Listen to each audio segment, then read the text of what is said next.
to make a comment since I work on the committee with Professor Stern.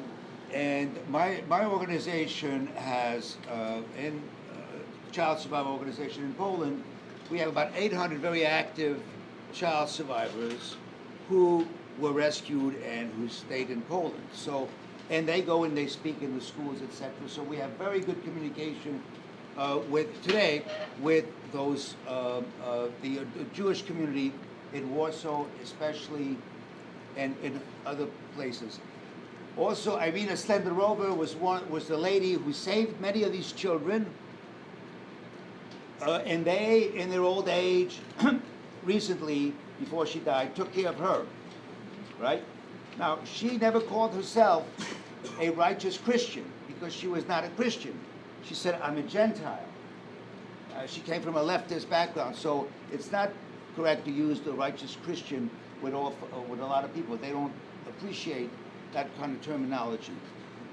The main point for me that comes out of all those experiences in Poland between Poles and Jews is that it was a relationship of working together.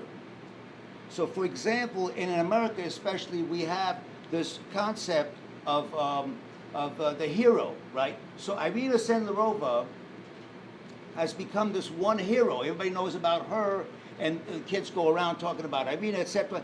And that is a complete falsification of what happened there, and she was the first to speak against it.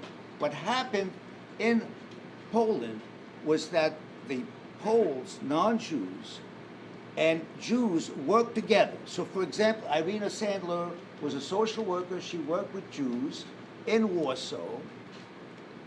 Those Jews were put into the ghetto. Social workers. She knew them. And they were the ones who helped her get these kids out because they could speak Yiddish. She didn't speak Yiddish. So they were the ones that helped her, and it was a collective effort. And at some point, Żegota, which is an organization of hundreds of individuals, Poles and Jews working together, Żegota, and there's a new book coming out that my wife is reading. It hasn't even been published yet. And my wife keeps coming up to me and saying, who are these names? There's like hundreds of these names of people, women, mostly, because remember the men, Jewish men were circumcised. There were all these types of, issues. But they were working together, risking their lives to save Jewish children. And Żegota went to Irina Sendlerova and said, please work with us and we'll help you. You take care of the children. That's the kind of relationship that they had. So, for example, one specific example of a Jew that never been recognized, and it's in the various books. Eva Fogelman has a mention of it, and I knew Irina Sandler, and I asked her, who was this woman, Rachela? You talk about Rachela as a social worker in the ghetto who helped you, Jewish social worker, get these children out. She was noticed, Rachela was noticed by people in the ghetto that she was going out each day with a child, right, and coming back empty-handed.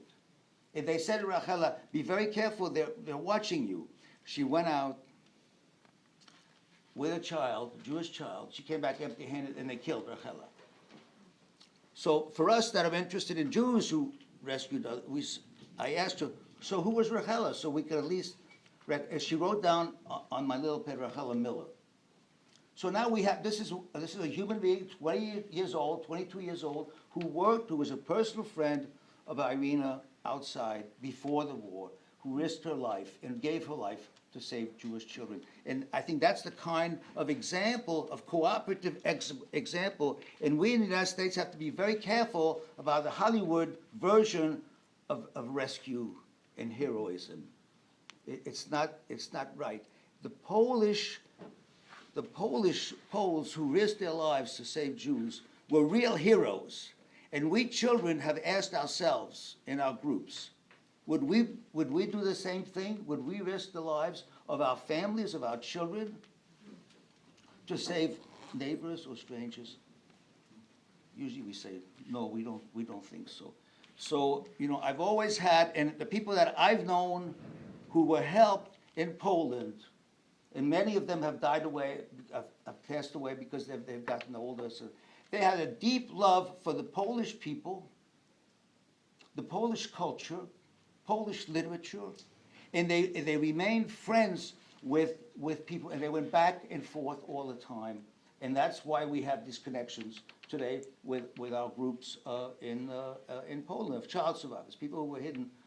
And now, as was pointed out, the second and third generation who now can speak English, because before they were only speaking Russian, right? They were learning Russian in the schools. In the last 20 years, they're learning English. So people from my town in Poland, Lubartov, are able to go to City Hall and get documents of my mother and my father when they went from Lubartov to Paris in the 30s. And these are young people who do email in English, etc. So the connections today are really quite wonderful, and we're learning a lot, as has been pointed out. Thank you. Making a couple of observations. Hello, Dr. Stern. One, I'd just like to, Dr. Stern mentioned Wehrmacht. I think one other really prominent Jewish hero in that group should be mentioned is Leon Feiner, who's head of the socialists, who worked with Wehrmacht. The interesting thing was that he was able to pass, he looked like the typical Polish nobleman just coming from his country estate with mustaches. And so he was able to pass completely without any difficulty.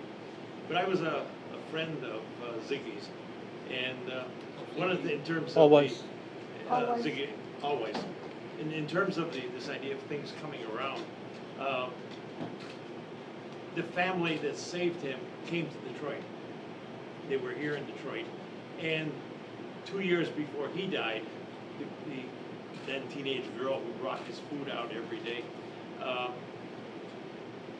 died here on the east side, and he attended her funeral at St. Florian's Catholic Church in Hamtramck 2 years before he died. So they had kept in touch. Just by chance, that family ended up here in Detroit with Ziggy.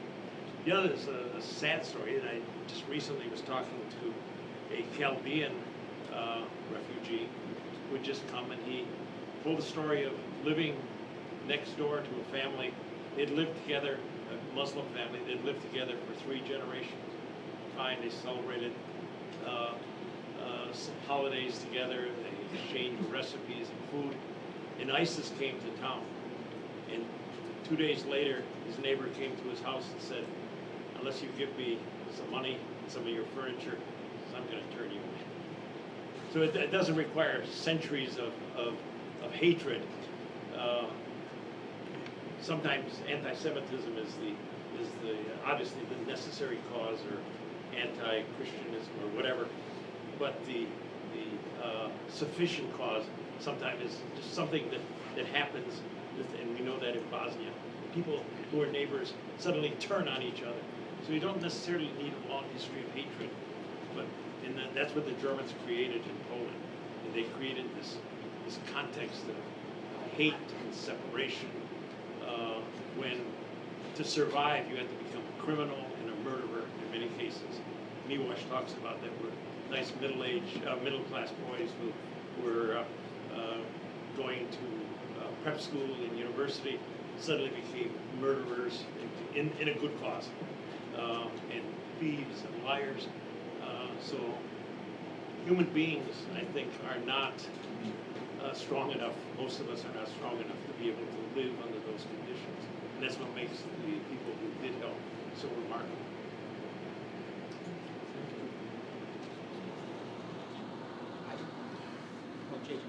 I have, it's kind of it might be a question without, any answer, but when you both initially started speaking about the name of the exhibit, about defining 2 human beings as either a Pole or a Jew, and I would agree that is kind of divisive in nature, almost, from the onset, but there are certain elements of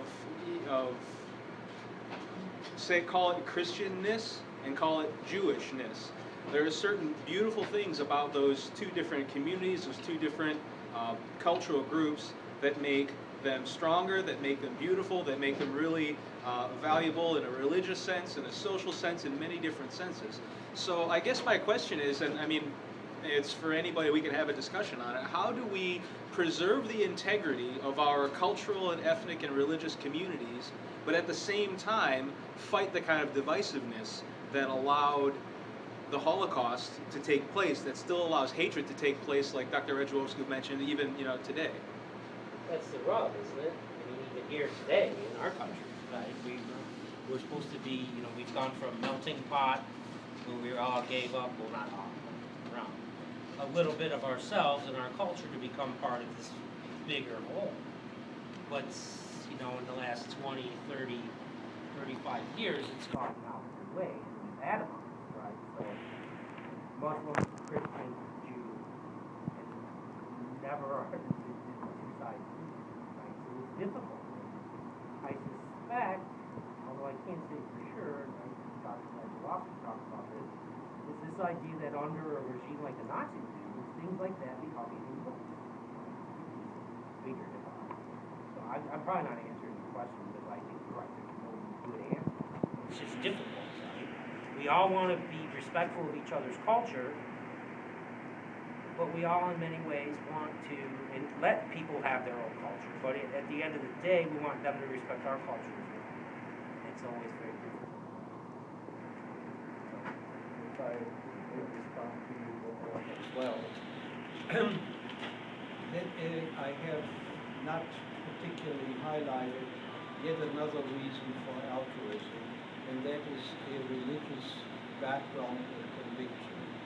Yet, just because it came up, how to keep our own culture alive, we can base frequently our own ethical convictions on religious tenets. And so there was a declaration. Now think of it, there were many falls in religious organizations. You'll remember that the Catholic Church, through the Pope at that time, entered into a concordance with the Nazis, signed in Munich, which in light of history is certainly a fault that must go, which the present Pope, I think, is trying to erase or mitigate today.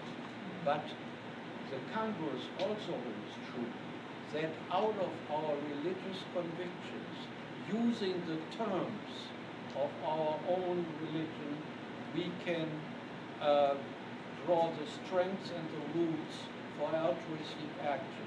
So I've excerpted a protest in Poland. My colleague, Mr. Lichtman, mentioned several times the border, and I pointed out that a nice survey of the border is displayed.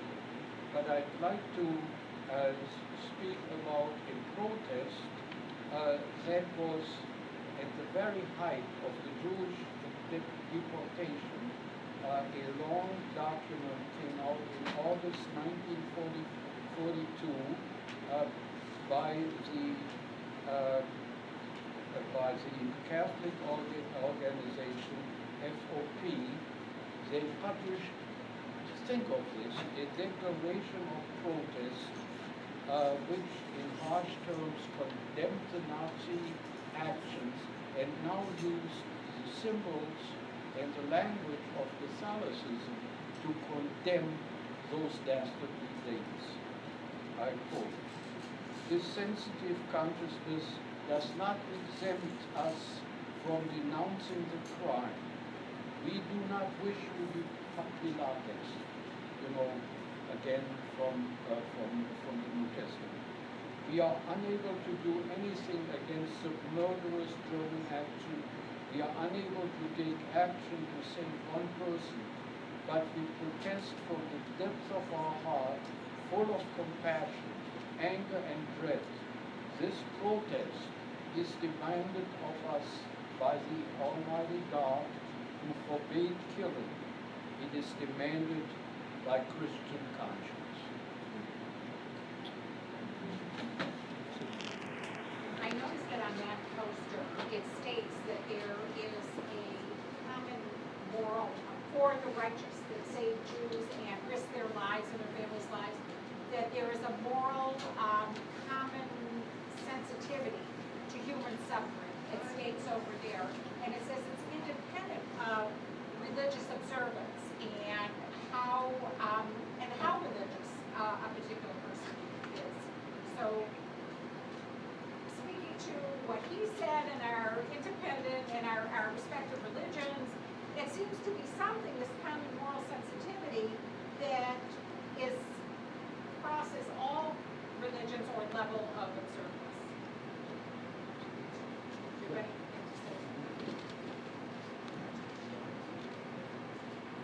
Incidentally, the papers that came out of straddling all the religions and the commonality of altruism. It was drafted at the Baptist Church right off Kings Highway. I've been saying those. Right off Northwest Highway. You know, there's this Baptist church. Just before you reach Northwest Highway, and they made a survey of all religions and published it, and that is the sign again of that is a commonality, as you point out, of that binds us ethically together as we all. And that is necessary, I suppose, for the survival of humankind, because we now have the potential of destroying ourselves in one fell swoop. So either stick together or blow up together. I think too, just to add, I think irrespective of religious belief or religion at all, right? And I think most people who consider themselves atheists also consider themselves in some way secular humanists, right? I'm probably a blanket statement. But in many ways, I mean, it's the same thing, right? Secular humanism is this idea that we need to all kind of, I'm not a secular humanist, so I can't really speak for him, but there is a genuine interest in the well-being of your fellow human beings. And I think altruism or whatever motivation you want to, whatever you want to call the motivation to help other people when there's no reward or gain except for maybe some dopamine rush in your brain, right? It's just, I lost my dopamine because I lost my train of thought. But it's important, and you know, I go back to, I guess, the way I closed, and I'll close it that way again. It's important that we look out for each other, so we don't have to blow up together. Well, go ahead. No, what? Yeah. This gentleman. You know, it's don't paint a rosy a picture of this stuff. It's not enough